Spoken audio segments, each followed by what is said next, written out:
मङ्गलं भगवान् शम्भुः मङ्गलं वृषभध्वजः मङ्गलं पार्वतीनाथो मङ्गलायतनोहरः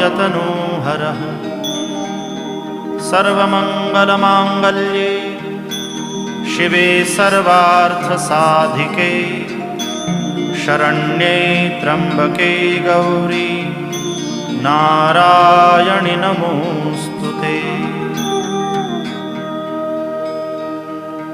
अथ मन्त्रपुष्पाञ्जलिः। ॐ जग्नेन जग्नमयजन्त देवास्तानि धर्माणि प्रथमान्यासन् तेहनाकं महिमानः सचन्त यत्र पूर्वे साध्याः सन्ति देवा।